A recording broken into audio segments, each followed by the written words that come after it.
ქრისტეს მიერ საყვარელო მამანო, ძმანო და დანო, ყველას გილოცავთ დღევანდელ მსახურებას, რომელიც აღესრულა თოთის მთაზე ყოველ წმინდა მოციქულთა სწორ ქალწულ ნინოს ტაძარში. ეს წმინდა და ისტორიული ადგილია ჩვენი ერისა და ეკლესიის, დაკავშირებული ჩვენს მოქცევასთან ქართველი ერისა. მოგეხსენებათ, რომ თოთის მთაზე ნადირობის დროს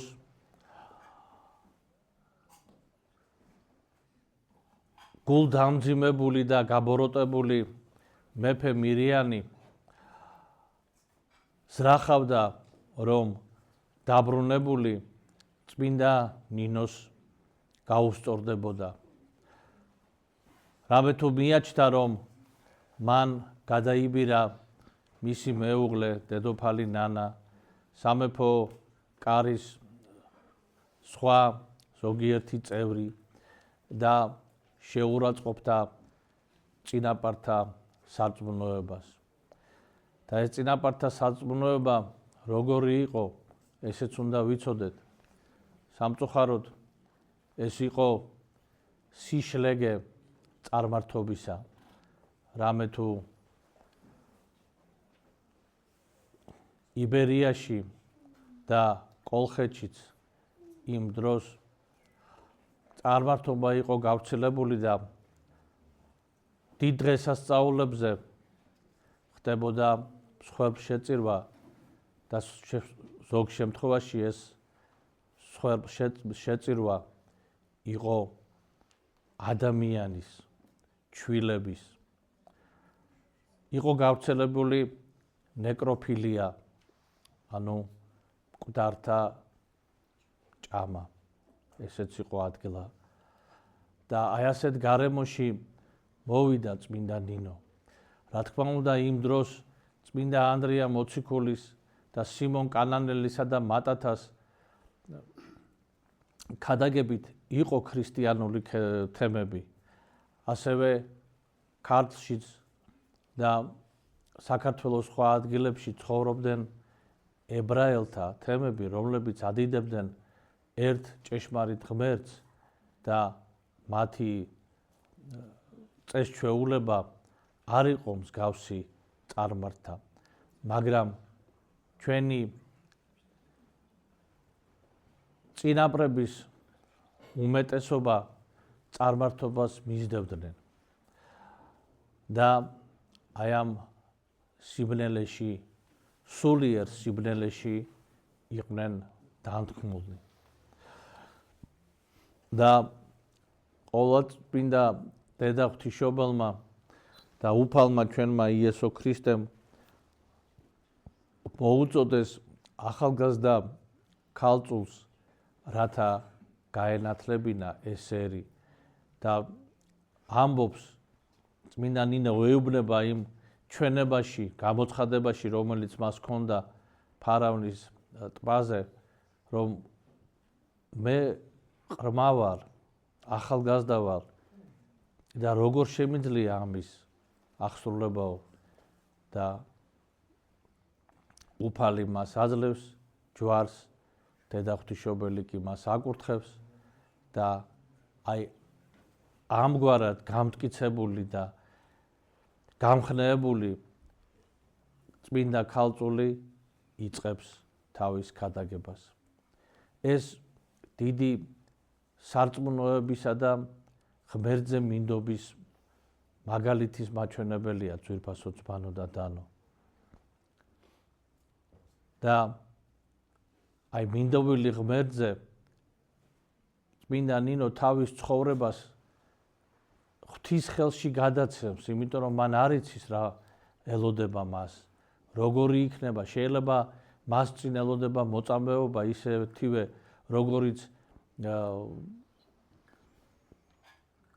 შეხვდა წილად მის მეგობრებს, ვისთანაც ერთად ის ცხოვრობდა, რიფსიმეს, გაიანეს და სხვა ქალწულებს. და აი ამგვარად ის მზად არის, რომ ღვთის მოწოდებას და კურთხევას მთელი თავისი ცხოვრება და სიცოცხლეც დაუთმოს. და აი ამ სარწმუნოებამ და მადლმა უფლისამ შეაძლებინა შეუძლებელი.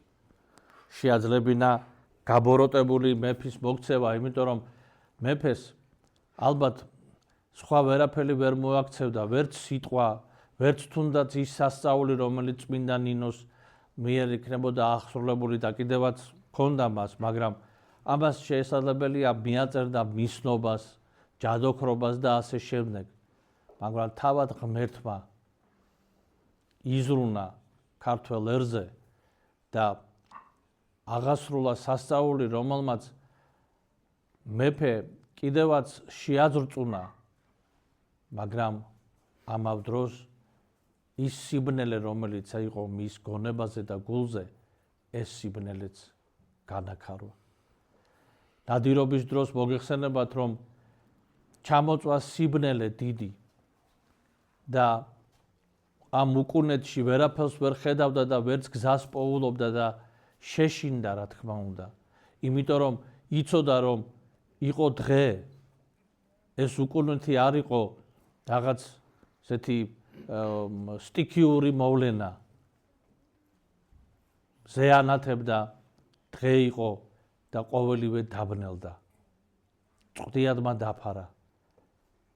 და აქ მეფემ მიმართა თავის და ჩვენი ერის იმდროინდელ, ასე ვთქვათ,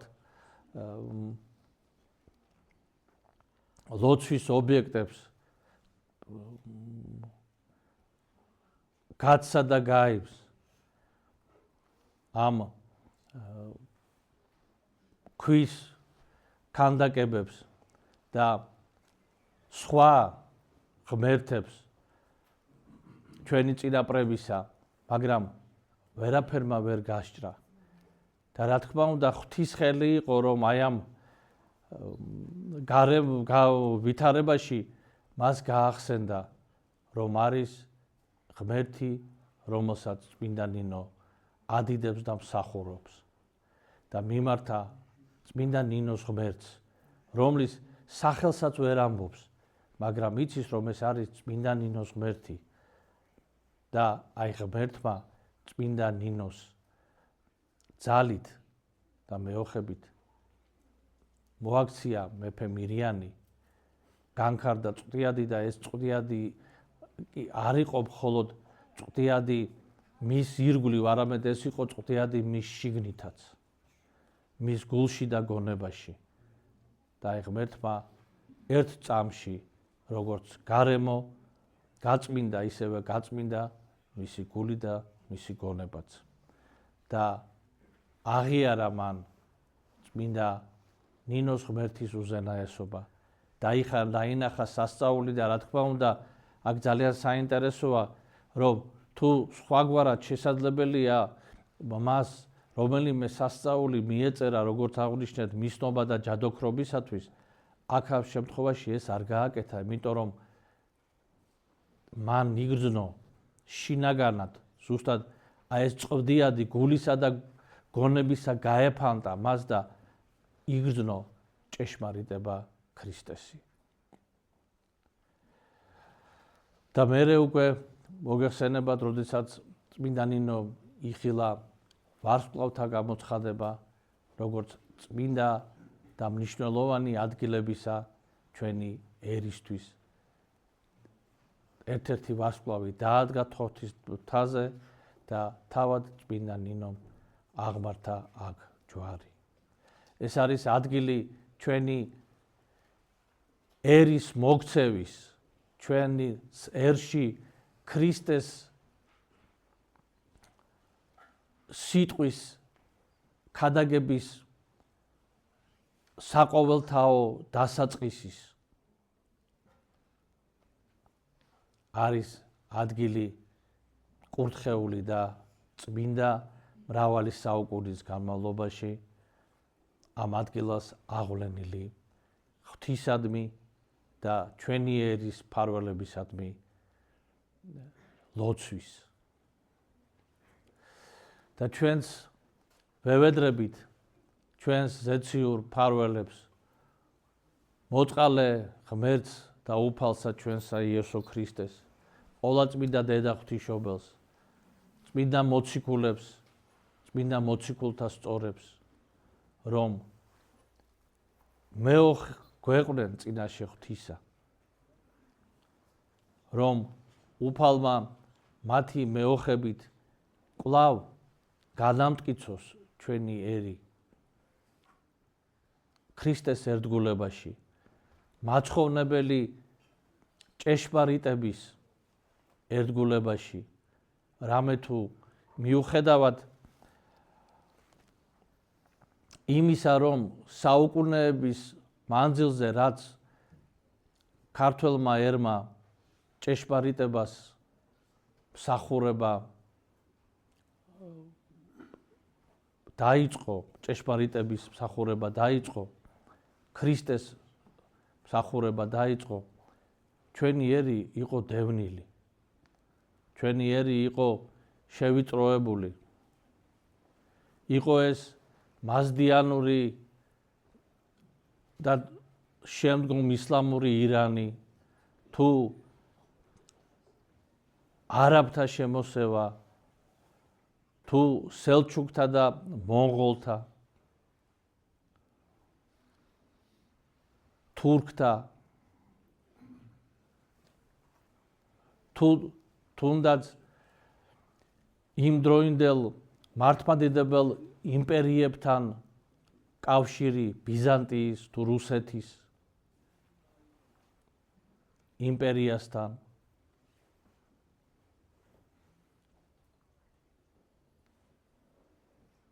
ჩვენი ერი განიცდიდა შემოსევას, დევნას ორი რამის გამო. ეს იყო სარწმუნოება და ეს იყო სამშობლო. და რომ არა სარწმუნოება ქრისტესი, ჩვენ ვერ გაუძლებდით ამას. ავითქვიფებოდით, მოხდებოდა ასიმილაცია სრული ჩვენი ერისა. ჩვენ შეგვეძლო კარგად გვეცხოვრა იგივე ირანის იმპერიის თუ ოსმალეთის იმპერიის ფარგლებში, რომ მუსულმანობა მიგვეღო. ჩვენ შეგვეძლო ბიზანტიის თუ რუსეთის იმპერიის ფარგლებშიც არ გაგვეცადა არანაირი ზეწოლა, თუ დავთმობდით ტრადიციასა და ენას.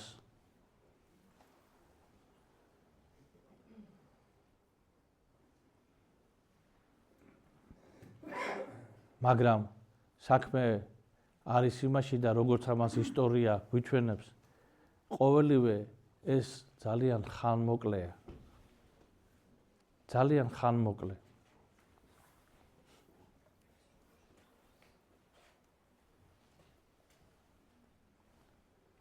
და პირიქით ჯობს გაცილებით, რომ შეინარჩუნო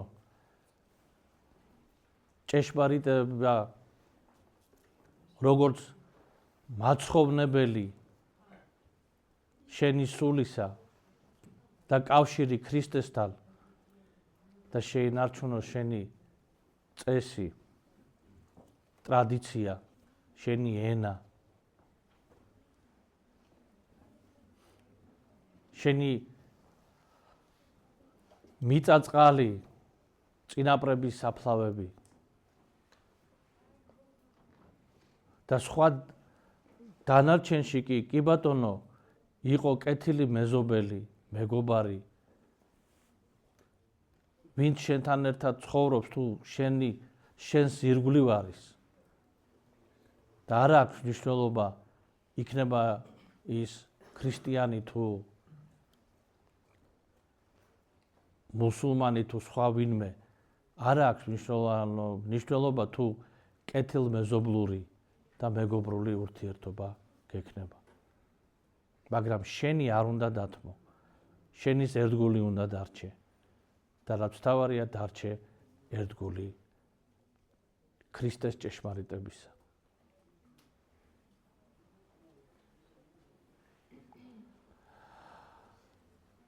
და ამას შევთხოვთ ამ წმინდა ადგილას ჩვენს განმანათლებელ წმინდა ნინოს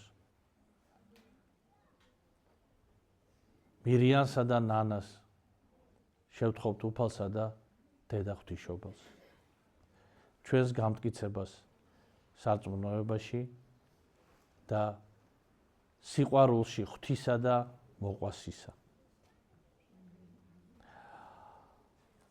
მომავალი წელი არის საიუბილეო წელი.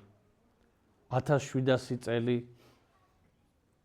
საქართველოს გაქრისტიანების.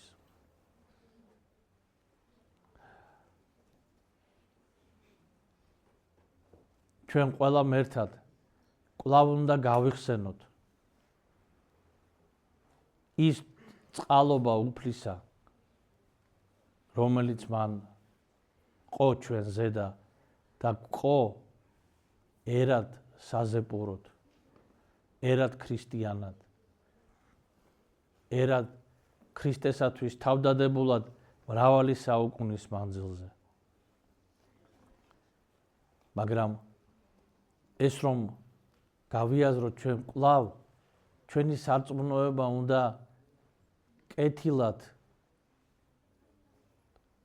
შევისწავლოთ, ძვირფასო ძმანო დადანო. სწავლა ეს არ არის, ესე ვთქვათ, მოგეხსენებათ პერიოდი სასკოლო თუ სასტუდენტო.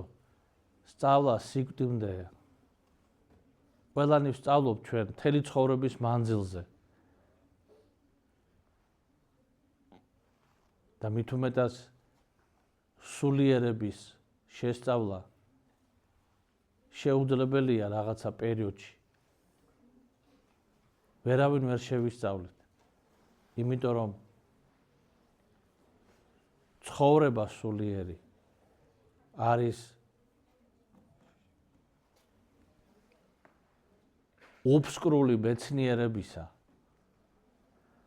არის უკიდეგანო როგორც თავად ღმერთი. იმიტომ რომ ჩვენ შევდივართ ღმერთთან ურთიერთობაში. და ღმერთი კი გვაზიარებს ჩვენ მარადისობას. გვაზიარებს ჩვენ იმ სივრცეს, რომელიც არ არის შეზღუდული არც დროით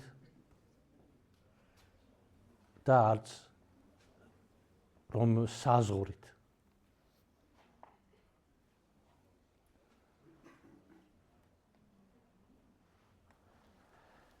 და ჩვენ კარგად უნდა გავიხსენოთ სახარებისეული მცნებანი. გავიხსენოთ ერთი წმიდა სამოციქულო მართლმადიდებელი ეკლესიის სწავლება. გავიხსენოთ მამათა დარიგებანი, წმინდანთა ცხოვრება. ეს იქნება ყველაზე მნიშვნელოვანი აღნიშვნა ამ საიუბილეო თარიღისა. მეც უნდა ვთხოვოთ, რომ განგვამტკიცოს სარწმუნოებაში და კეთილ ცხოვრებაში უფლის წინაშე. განგვამტკიცოს სათნოებებში, სიკეთის ქმნაში, ერთმანეთის პატივისცემა და სიყვარულში. და შევეცადოთ, რომ ის ცოდვები, რომელიც თითქოს ძალიან მიღებულია ჩვენ საზოგადოებაში და ვიტყვი პირდაპირ ეს განკითხვა, ჭორაობა, რომელსაც ყველანი მიჩვეულები ვართ, ლანძღვა, გინება,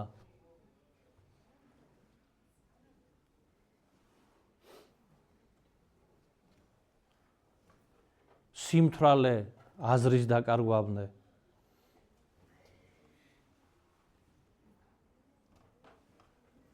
აი ეს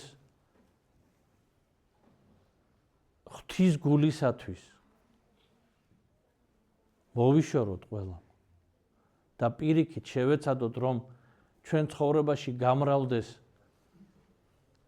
სიტყვა კეთილი,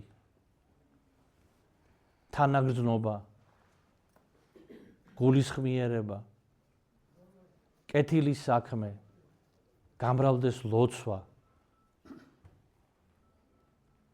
იმიტომ რომ ლოცვა მრავალი სიკეთის მომრგველია და მომტანია და ჩვენ როგორც კი რაღაცა განსაცდელი მოგვიხდება, ან რამე მოხდება, ვიწყებთ რას? ვიწყებთ ლანძღვას და ესე იგი განკითხვას, აი ასე და ისე და ასეთები და ისეთები და ამის მაგივრად რომ ვილოცოთ და ღმერთს ვთხოვოთ, რომ ღმერთო შეგვეწიე ჩვენ და გამოასწორე ვითარება, გამოასწორე ეს ადამიანებიც. ჩვენ რომ ეს ვაკეთოთ, ღმერთი ძალიან მალე შეგვეწევა და ბევრ რაღაცას გააკეთებს ჩვენთვის და ჩვენი ერისთვის.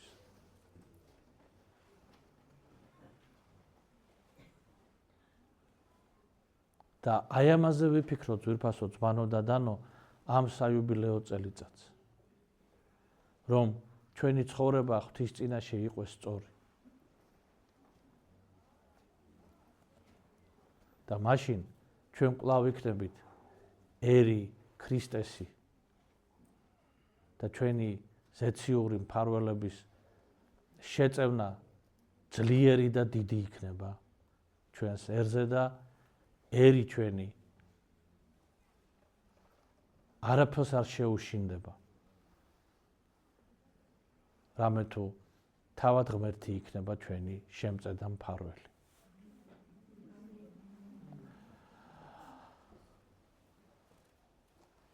და კიდევ დავამატებ, რომ დღევანდელი დღიდან მოყოლებული კვირიდან